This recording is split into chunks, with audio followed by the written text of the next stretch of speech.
Today we are reading In Love at Ease, Everyday Spirituality with Pramukh Swami Maharaj, who is pictured in that book. We are getting to the second part of the second chapter, Loving the Self, Atmanishta. So far we described the spiritual master's love for so many people in so many ways. I even have difficulty remembering all the different ways in which he is loved because we've covered so many already. From people to strangers, even people who considered him an enemy, and finally to other animals, insects, and Mother Nature as a whole. I guess we're going to self-love now, loving the self, Atmanishta. Self-love is essential to loving others. It is the source of strength and energy which allows one to love consistently and unconditionally. It is the source of bhakti, loving devotion. Swamishri was able to love others because he loved his inner self. I'll just repeat that sentence. Swamishri was able to love others because he loved his inner self more than he loved himself. This means that unlike other popular definitions of self-love, Swamishri's love for the self did not simply focus on the physical, mental, and emotional components of his being. Yes, these were important for living a healthy and content life, but Swamishri had realized a greater truth. He had experienced the divine within his own Atman, his own self. Aksharam aham, Purushottam dasosmi. I am the eternal self, within which God resides, and I serve him. Beyond the reality of the body and mind lies a greater reality, the Atman. Swamishri drew his strength to be stable and secure enough through his knowledge of the inner or real self. His love touched because it came from this place of satisfaction and completeness. Brahmarup, one with the divine and thereby free of desire and attachment, and Purnakam, completely whole, fully content within. Imagine a sage in ancient India, sitting under a tree and teaching his disciples how to feel complete through realization of one's inner self. Unlike today's neo-spiritual studios, there were no stainless steel water bottles, no fancy yoga mats, and no post-lesson lattes. It was an austere spirituality that disapproved of performance and possessions. And still, in that traditional environment, one wonders whether disciples easily acceded to the idea of loving oneself without overly focusing on the body and mind. The human mind is conditioned with the credo, we think, therefore we are. We breathe and feel, therefore we are. Is it possible to realize something beyond what we think and feel?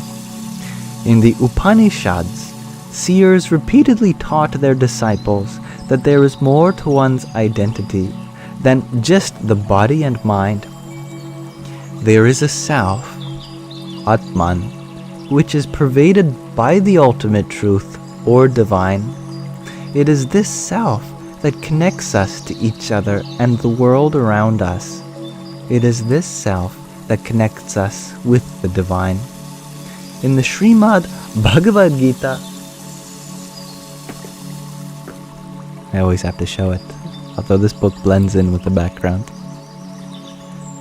In the Srimad Bhagavad Gita, Sri Krishna Bhagwan, who also blends in with the background, instructs Arjuna, whom I don't have a picture of, that not only is the self the common essence in all of creation, but that by realizing its true form, one can source an infinite amount of strength and stability.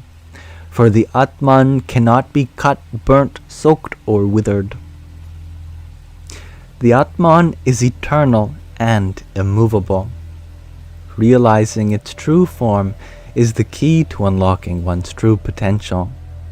In the Vachanamrut, which we have also been reading here,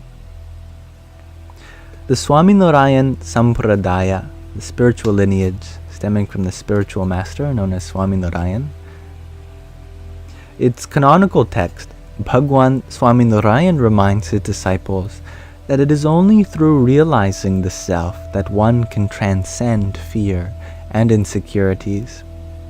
This realization makes one worthy of bhakti, love and submission in this context to the divine.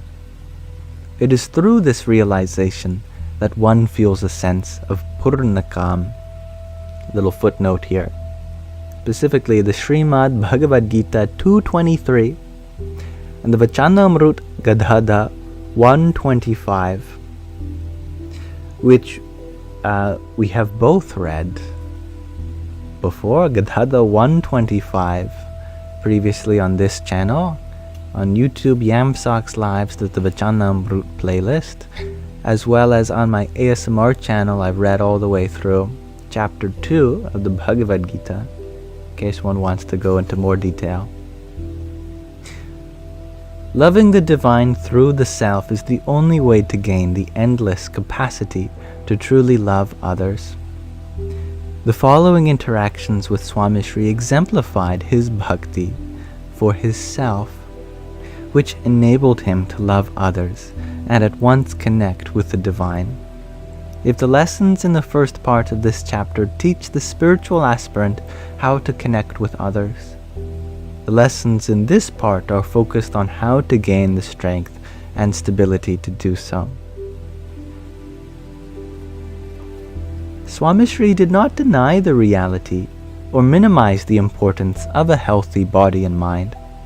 In fact, appreciating the human body and mind as tools for attaining moksha, liberation, and seva, selfless service, is a common stream of thought in the Swaminarayan Sampradaya. Devanand Swami, who lived from 1803 to 1854, one of the great poet-musicians from Bhagwan Swaminarayan's time, sings, "This priceless human avatar, dissension, birth, human body, you will not have so easily again." Swamishri valued and often instructed others on the need for maintaining the health and effectiveness of the body and mind. There was a long line outside of Swamishri's temporary residence in Houston, Texas. Hundreds of bhaktas, devotees, had come to meet Swamishri from around the region and country. They all expected to share their stories and ask their questions. Swamishri too expected to meet and listen to each one of them. The line felt like it was never going to end. I was cooking in the kitchen a few doors away and thought I would spend a few minutes doing darshan, viewing a sight of divine witnessing in the meeting hall. I sat down at the back of the hall against the right wall of the room. A few minutes turned into several minutes, which turned into half an hour. I was catching glimpses of the Guru in between the bhaktas. Little did I know that the Guru was stealing glimpses of me too. Almost 40 minutes later, Swamishri finished meeting everyone in the line and stood up from his seat with the help of his attendants. He pointed at me, signaled me to come closer, and asked, "What happened to your leg? Why are you wearing a brace?" I told him that it was slightly bruised and sprained. I had dropped the top of a large pressure cooker on my foot while trying to close it the other day. His smile turned into an expression of concern. "That sounds painful, but glad it was not the cooker," I responded in a nonchalant tone, Swamishri, it is my body. It does not matter. I will be fine. He corrected me and explained, yes, it is your body, and you are the Atman, but it is still your foot, and clearly it is hurting. I noticed you rubbing it while you were sitting in the corner. An injury will prevent you from doing seva and being able to enjoy your time with me. I had not even noticed that I was running my hands over my foot. He turned back to speak to me from his room. Did you get an x-ray? Do we know if it's broken? Show me where the cooker top fell. I went over to him and showed him the bruise and swelling. He immediately told the other sadhus to make sure I saw an orthopedic doctor. Injuries of the small bones in the foot can cause serious damage over time. Someone, please convince him to take this seriously. Treating injuries is as important as treating the mind and soul. Spiritual jnana, wisdom, only helps you deal with injuries. It does not heal them. Little did I know Swamishri's practical advice would be the advice of a lifetime for me. In the coming years, I suffered from several chronic injuries and illnesses. Often, these inconveniences would go undiagnosed and baffle top-grade physicians later. His advice set me on the path where I took the diagnostic and treatment process more seriously. Swamishri was equally mindful of his own health. Though he never let his physical ailments weigh down his desire to ability to serve, he would listen to his doctors and diligently follow their advice. He was a good patient. After his heart attack in 1983, doctors advised that he walk for an hour almost every day. I think my mind put in almost. I'm sure he did walk for an hour every day. Swamishri took physical exercise seriously. He maintained this habit for over 30 years, walking for 30 minutes, twice daily. He also used that time to listen to children and teenage bhaktas presenting kirtanas, devotional songs and chanting, speeches and humorous skits, sadhus reading scriptures, and even held urgent meetings about disaster relief operations or mandir construction projects. These walking sessions were a sight to behold, a coming together of laughter, spiritual wisdom, and comprehensive skill training.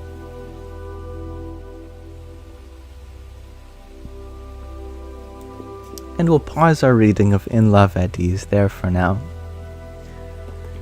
So, I thank you all for coming.